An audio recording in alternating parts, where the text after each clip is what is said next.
अणुकेंद्रकाच्या सर्वात जवळ असलेले जे पहिलं कवच आहे त्या पहिल्या कवचाला एक विशिष्ट असा क्रमांक दिलेला आहे आणि कवचांच्या कवच जे आहेत त्या कवचांच्या क्रमांकासाठी एन ही संज्ञा वापरतात. म्हणजे पहिलं कवच, दुसरं कवच ते आपण बघूया. हे तर लक्षात आलं ना तुमच्या. इलेक्ट्रॉनचं वितरण कशा पद्धतीने केलं जातं.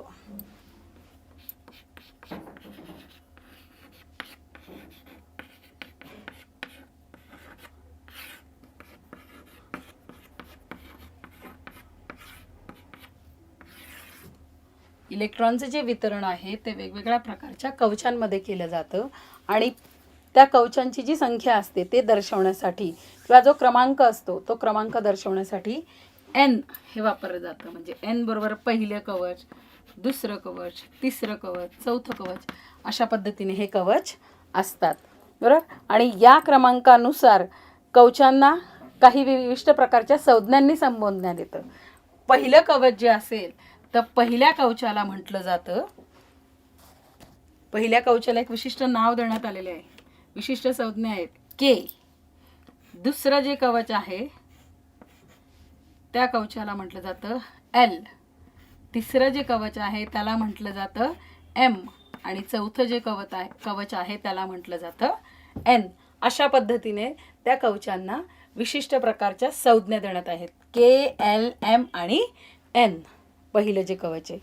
आणि या संज्ञांनी संबोधल्यानंतर प्रत्येक कवचामध्ये जास्तीत जास्त किती इलेक्ट्रॉन असतील. बरोबर. विशिष्ट प्रकारच्या कक्षा असतात. त्या कक्षांना तर आपण कवच असं म्हणत असतो. कवच का म्हणत असतो? कारण भ्रमण कक्षेचं ते जे प्रारूप असतं ते कसं असतं, थ्री डायमेन्शनल असल्यामुळे, त्रिमितीय असल्यामुळे त्याला कवच असं नाव देण्यात आलेलं आहे. बरोबर. आणि हे जे कवच आहे त्या कवचांची काहीतरी एक कपॅसिटी असते की पहिल्या कवचामध्ये किती इलेक्ट्रॉन मावतील, दुसऱ्या कवचामध्ये किती इलेक्ट्रॉन मावतील अशा पद्धतीने.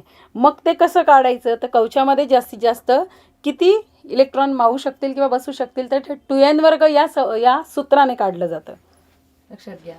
या ठिकाणी कवचामध्ये असलेल्या इलेक्ट्रॉनचं जे वितरण असतं ते इलेक्ट्रॉनचं वितरण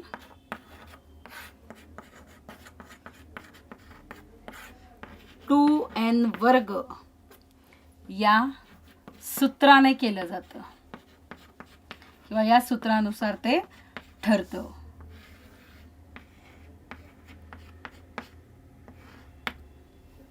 मग आता जर पहिलं कवच असेल n बरोबर 1, पहिलं कवच घेतलं आपण तर पहिलं कवच म्हणजे 2n चा वर्ग म्हणून 2 गुणिले n ची किंमत किती आहे 1, 1चा वर्ग, 2 गुणिले 1चा वर्ग, 1चा वर्ग 1, बे 1 बे. म्हणून के या कवचामध्ये असलेल्या इलेक्ट्रॉनची संख्या किती असेल तर 2 असेल. हे लक्षात घ्या. म्हणून के कवचामध्ये असलेल्या इलेक्ट्रॉनची संख्या 2. त्याच पद्धतीने आपण पुढचे काढूया.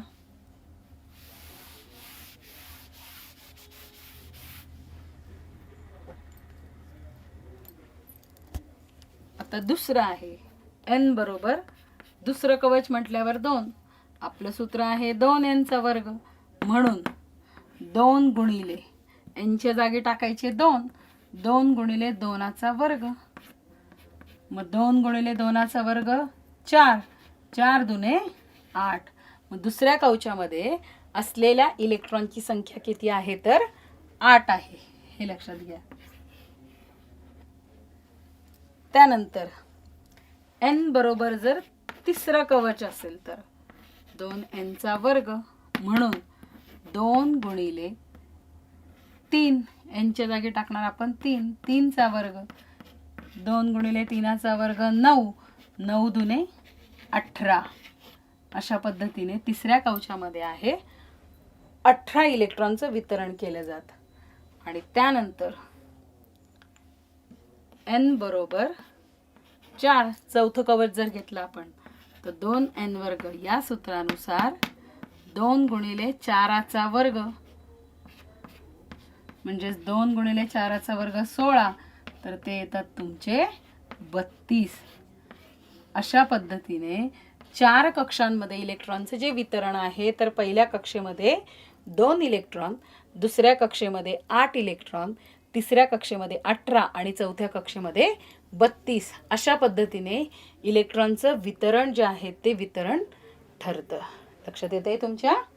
आणि याच इलेक्ट्रॉन वितरणानुसार पुढं तुम्हाला वेगवेगळ्या प्रकारचं इलेक्ट्रॉनचं वितरण करून कशा पद्धतीने अणूमधील इलेक्ट्रॉन हे वितरित केले जातात, त्या वितरणानुसार त्या अणूचे कसे वेगवेगळे गुणधर्म आढळतात याविषयी अभ्यास तुम्हाला 9वी आणि 10वी मध्ये करायचा आहे. या ठिकाणी एवढंच लक्षात ठेवायचं की मूलद्रव्यामधल्या इलेक्ट्रॉन स्वरूपण आपण बघितलेलं. KLMN या कवचांमध्ये अनुक्रमे जास्तीत जास्त कसे इलेक्ट्रॉन बसतात? 2, 8, 18 आणि 32 असे इलेक्ट्रॉन सामावू शकतात. ही कवचांची काय असते? कमाल धारकता असते. किमान नाही, जास्तीत जास्त इलेक्ट्रॉन 2, 8, 18 आणि 32 अशा पद्धतीने सामावू शकतात. कवचांच्या कमाल धारकतेनुसार अणूमधील इलेक्ट्रॉनचं कवचांमध्ये काय केलं जातं? वेगवेगळ्या च्यामध्ये वितरण केलं जातं, वाटप केलं जातं. एखाद्या मूलद्रव्याच्या अणूमधील इलेक्ट्रॉनची कवचनिहाय मांडणी म्हणजे त्याचं इलेक्ट्रॉन स्वरूपण असतं. लक्षात घ्या, तुम्हाला हे विचारलं जातं इलेक्ट्रॉन स्वरूपण म्हणजे काय? तर इलेक्ट्रॉन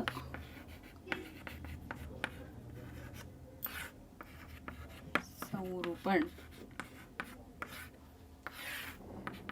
एखाद्या मूलद्रव्याच्या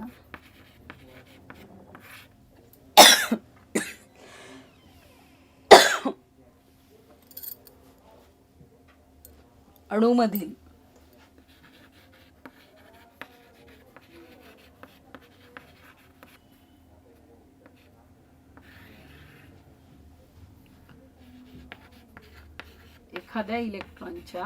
एखाद्या मूलद्रव्याच्या अणूमधील इलेक्ट्रॉन जे असतात त्या इलेक्ट्रॉनची कवचनिहाय जी मांडणी असते, इलेक्ट्रॉनची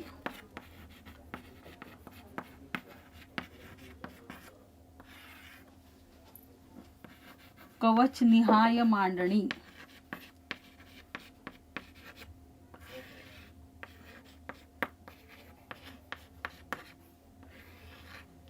म्हणजेच त्याचे इलेक्ट्रॉन स्वरूपण होय.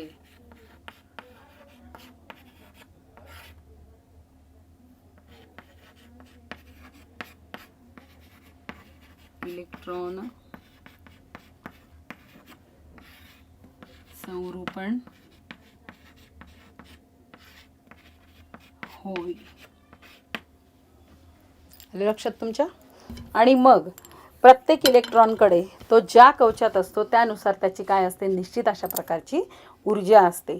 पहिल्या कवचाची इलेक्ट्रॉनची ऊर्जा ही सर्वात कमी असते कारण ते केंद्रकाच्या जवळ असतो आणि त्यापुढील जे कवचामधील इलेक्ट्रॉनची ऊर्जा जी असते ती कवच क्रमांकाप्रमाणे काय होत जाते? हळूहळू वाढत जाते. मूलद्रव्यांच्या अणूंचं इलेक्ट्रॉन स्वरूपण जे असतं ते असं असतं की त्या योगे सर्व इलेक्ट्रॉनची एकत्रित ऊर्जा जी असते ती कमीत कमी असते. अणूतील इलेक्ट्रॉनच्या कवचांच्या कमाल धारकतेप्रमाणे तसेच ऊर्जेच्या चढत्या क्रमांकानुसार असलेल्या कवचांमध्ये ते काय करत असतात? तर स्वतःचं स्थान मिळवत असतात. आता काही मूलद्रव्यांच्या अणूंचं इलेक्ट्रॉन स्वरूपण आपण तक्त्यामध्ये बघूया आणि उरलेला तक्ता आपण पूर्ण करूया. बघा, आता कवचामध्ये इलेक्ट्रॉनचं वितरण कशा पद्धतीने केलं जातं हे आपण बघूया.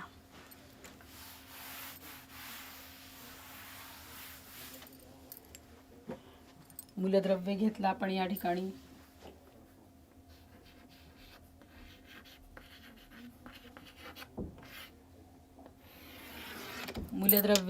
मूलद्रव्यानंतर त्या मूलद्रव्याची रासायनिक संज्ञा, त्यानंतर इलेक्ट्रॉनची संख्या होतील. इलेक्ट्रॉनची संख्या,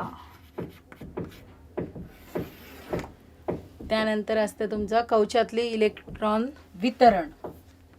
इलेक्ट्रॉन वितरण 4 वेगवेगळ्या कक्षा आहेत माहिती आपल्याला. 4 वेगवेगळे कवच आहेत. कोणते कोणते? K, L, M आणि N.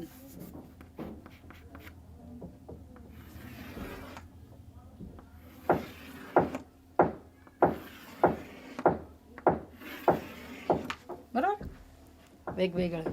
आणि त्याच्यानंतर संख्या स्वरूपात इलेक्ट्रॉनचं वितरण.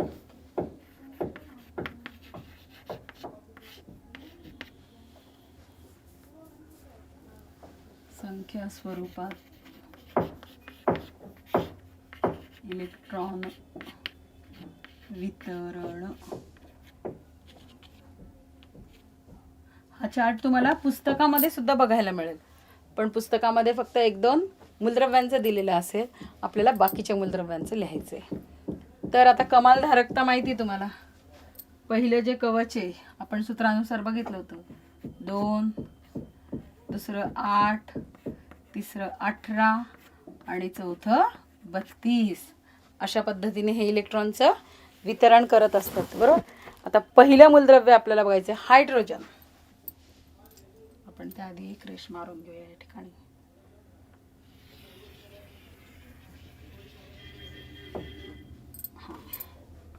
पहिलं जे मूलद्रव्य आहे ते म्हणजे हायड्रोजन. हायड्रोजनची संज्ञा माहिती आहे आपल्याला, H, बरोबर. आता अणूमधल्या इलेक्ट्रॉनची संख्या हायड्रोजनची किती असते, तर हायड्रोजनमध्ये एकच अणू असतो आणि या हायड्रोजनमध्ये एक अणू असल्यामुळे त्याच्या पहिल्या कक्षेत किती कमाल, ही आपली काय धारकता आहेत, किमान का कमाल, कमाल धारकता म्हणजे जास्तीत जास्त 2 इलेक्ट्रॉन. आपल्याकडे एकच आहे म्हणून एकच येईल. आणि संख्या स्वरूपात असलेल्या इलेक्ट्रॉनचं वितरण काय येईल, तर 1 येईल. त्याच्यानंतर दुसरं मूलद्रव्य आहे हेलियम.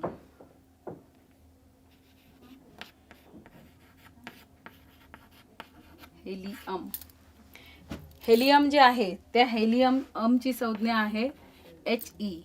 आता याच्यामध्ये अणूमधले इलेक्ट्रॉन किती असतात, तर 2 असतात. पहिल्या कवचाची क्षमता आपली 2 आहे.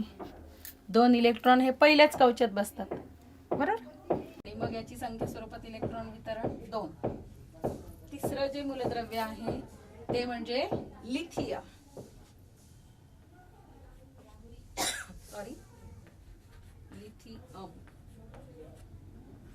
लिथियमचं सूत्र आहे Li. याची अणूतल्या इलेक्ट्रॉनची संख्या असते 3. मग अणूतल्या इलेक्ट्रॉनची संख्या असते 3, याच्या कॅपॅसिटी, याची क्षमता जी आहे ती 2. 3तून 2 गेला, उरला 1, म्हणून या ठिकाणी 1. आणि संख्या स्वरूपात इलेक्ट्रॉन वितरण जे आहे ते कसं आहे, तर पहिल्या याच्यात 2 आणि दुसऱ्या याच्यात किती झालं, 1. आता त्याच्यानंतर पुढचं जे मूलद्रव्य आहे कार्बन.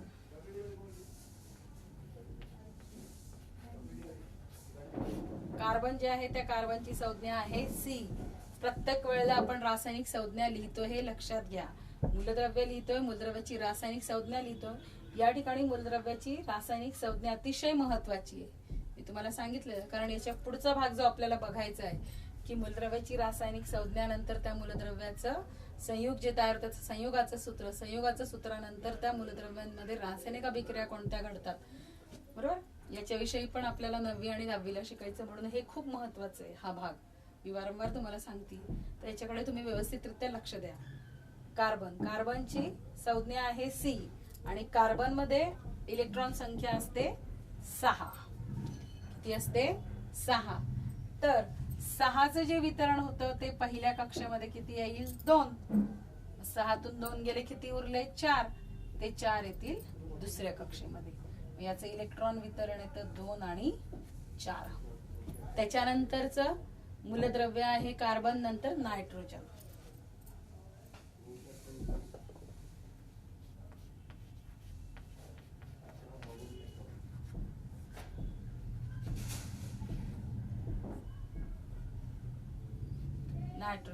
नायट्रोजनची संज्ञा आहे N, बरोबर.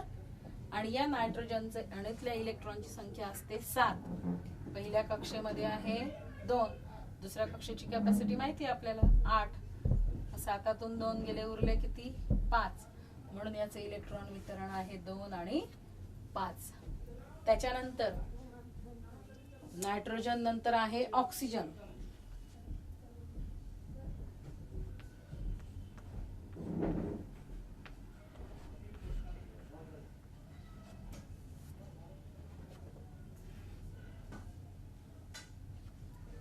ऑक्सिजनची संज्ञा आहे O आणि ऑक्सिजन मध्ये इलेक्ट्रॉनची संख्या असते 8. मग पहिल्या कक्षेत 2, 8तून 2 गेले दुसऱ्या कक्षेत 6. इलेक्ट्रॉनचं वितरण आहे तुमचं 2 आणि 6. त्यानंतर पुढचं जे मूलद्रव्य आहे ते म्हणजे फ्लुओरिन.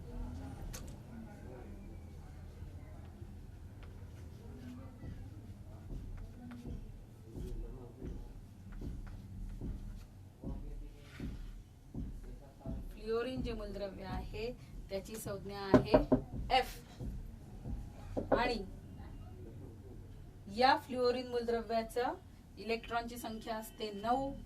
पहिल्या कक्षेमध्ये 2, उरलेले 7. अशा पद्धतीने 2 आणि 7 अशा पद्धतीने इलेक्ट्रॉनचं काय होत असतं, वितरण होत असतं.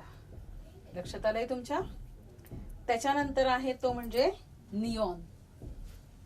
पण इथे घेऊया आपण निऑन.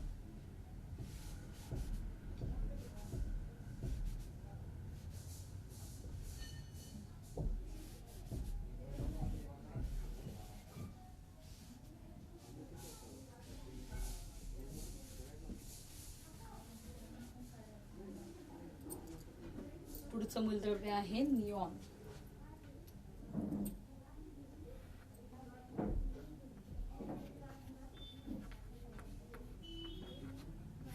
निऑन जे मूलद्रव्य आहे त्याची संज्ञा आहे Ne. अणूतले जे इलेक्ट्रॉन असतात त्या निऑन मध्ये 10 असतात. म्हणून पहिल्या कक्षेमध्ये 2 तर दुसऱ्या कक्षेमध्ये 8. एक लक्षात घ्या, पहिल्या कक्षेमध्ये ज्या वेळेला 2 झाले त्यावेळेला ती कक्षा काय झाली, पूर्णपणे भरली आहे. आणि दुसऱ्या कक्षेमध्ये काय आहेत 8 इलेक्ट्रॉन, म्हणजे याची दुसरी कक्षा सुद्धा पूर्णपणे भरली आहे. तुम्हाला मगाशी मी सांगितलं होतं निऑन, ऑर्गॉन, हेलियम आपण बघितलेलं, त्याची सुद्धा 2 म्हणजे त्याची पहिली कक्षा पूर्ण होती. तसंच या निऑनची सुद्धा पहिली कक्षा पूर्ण झाल्यानंतर दुसरी कक्षा सुद्धा पूर्ण आहे. म्हणून याला राजवायू असं म्हटलं जातं. त्याचा अभ्यास आपण 9वी आणि 10वी मध्ये करणार आहोत, पण या ठिकाणी तुम्हाला सांगते कारण याला कोणत्याही इलेक्ट्रॉनची गरज भासत नाही. त्याच्या दोन्ही कक्षा पूर्णपणे काय आहेत, भरलेल्या आहेत. आणि याचे इलेक्ट्रॉन वितरण येतं तुमचं 2 आणि 8. निऑन नंतर पुढे आहे सोडियम.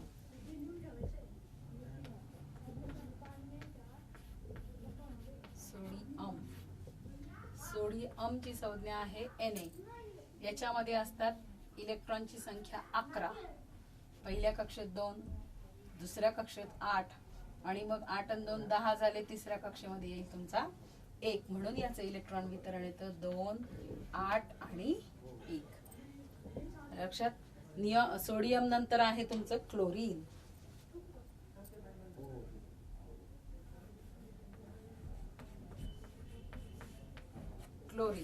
क्लोरीनचं सूत्र आहे किंवा संज्ञा आहे Cl.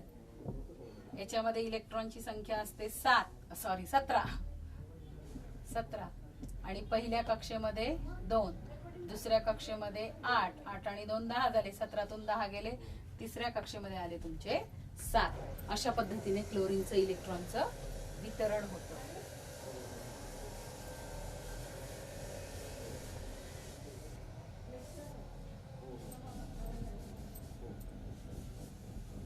आणि म्हणून त्याच्यामध्ये इलेक्ट्रॉन वितरण कसं होतं तर 2, 8 आणि 7.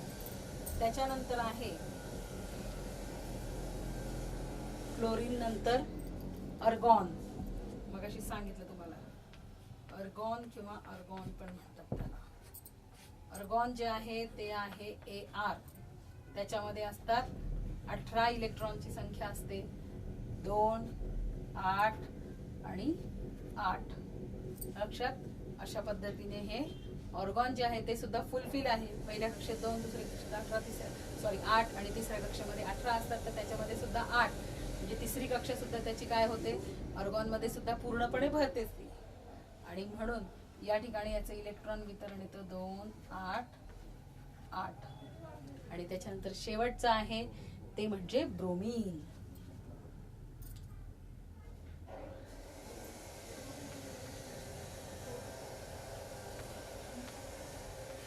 ब्रोमीनची संज्ञा आहे Br आणि त्याच्यामध्ये असतात 35 इलेक्ट्रॉन. या ब्रोमिनचं पहिल्या कक्षेमध्ये 2, दुसऱ्या कक्षेमध्ये 8, तिसऱ्या कक्षेमध्ये 18, 2 8 8 आणि 2 10, 18 आणि 10 28, 28 आणि 7 या ठिकाणी येतात 7. अशा पद्धतीने इलेक्ट्रॉनचं वितरण 2 8 18 आणि 7. अशा पद्धतीने हे इलेक्ट्रॉनचं वितरण होत असतं. संख्या स्वरूपातील इलेक्ट्रॉनचं जे स्वरूपण असतं ते विलग केलेल्या अंकांनी दर्शवले आपण, बरोबर. यातील अंक जे असतात ते ऊर्जेच्या चढत्या क्रमाने असलेल्या कवचांमधील इलेक्ट्रॉनिक संख्या दर्शवतात. सोडियमचं आपण बघितलेलं की सोडियमचं के कवच जे आहे त्या के कवचामध्ये 2 इलेक्ट्रॉन, एल कवचामध्ये 8 इलेक्ट्रॉन आणि एम कवचामध्ये 1 इलेक्ट्रॉन आहे. मग याप्रमाणे 11 इलेक्ट्रॉन वितरित केलेले असतात आणि हे कवचांच्या रेखाटनाप्रमाणे सुद्धा आपण हे दाखवू शकतो. त्याच्यानंतर पुढचा भाग आहे तो म्हणजे संयुजा किंवा इलेक्ट्रॉन स्वरूपण. आता संयुजा म्हणजे काय असतं, तर संयुजा म्हणजे एका अणूने तयार केलेले जे रासायनिक बंध असतात त्या रासायनिक बंधांची जी संख्या आहे हे आपण मागच्या पाठात पाहिलं होतं. आणि मूलद्रव्यांची संयुजा जी असते ती त्याच्या विविध संयुगांमध्ये कशी असते तर स्थिर असते, हे आपण बघितलेलं. आता या ठिकाणी काही आकृत्या मी तुम्हाला काढून दाखवते. ती इलेक्ट्रॉन स्वरूपांचं आपण अशा पद्धतीने हे संख्या स्वरूपात इलेक्ट्रॉनचं वितरण केलंय. आता ते आकृतीच्या स्वरूपामध्ये कशा पद्धतीने वितरित केलेलं असतं ते आपण बघूया. त्याचं रेखाटन कशा पद्धतीने असतं.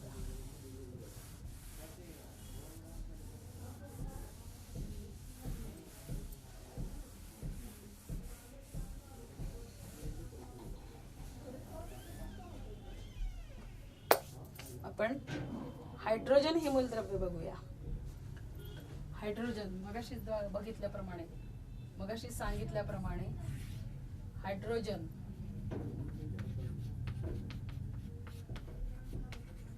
जे आहे त्याच्यात इलेक्ट्रॉनची संख्या 1 आहे म्हणून के बरोबर किती आहे 1, बरोबर. तर हायड्रोजन जे मूलद्रव्य आहे त्या हायड्रोजन मूलद्रव्यामध्ये हे हायड्रोजनचं असतं तुमचं केंद्रक, बरोबर. आणि या केंद्रकामध्ये हायड्रोजन आणि या केंद्रका बाहेरची जी कक्षा आहे या कक्षेमध्ये किती इलेक्ट्रॉन असतील तर या केंद्रका बाहेरच्या कक्षेमध्ये असतात ते म्हणजे 1 इलेक्ट्रॉन.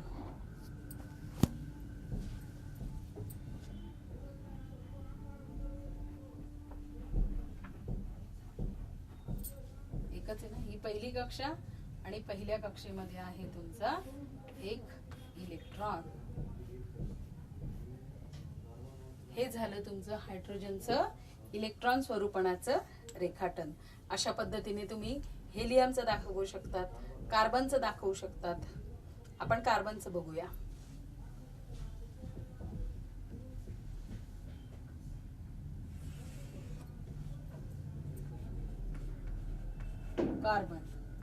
कार्बन माहिती तुम्हाला सी संज्ञा आहे.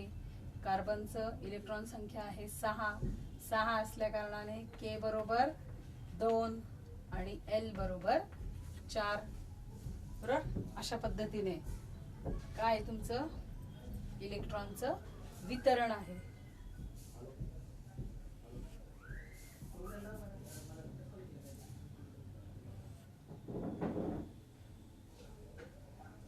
हे झालं तुमचं केंद्रकामध्ये आहे तुमचा कार्बन. आता कार्बन जे आहे त्या कार्बन मध्ये कशा पद्धतीने आहे हे आपण नेक्स्ट लेक्चर मध्ये बघूया. आलं लक्षात? किंवा तुम्ही सगळ्यांनी हा होमवर्क करून ठेवायचं. या ठिकाणी केंद्रक दाखवलंय, याच्यातल्या 2 कक्षा दाखवायच्या आणि याचं रेखाटन तुम्ही करायचं घरी. राहील लक्षात सगळ्यांच्या? ओके. बाकीचं आपण नेक्स्ट लेक्चर मध्ये बघूया.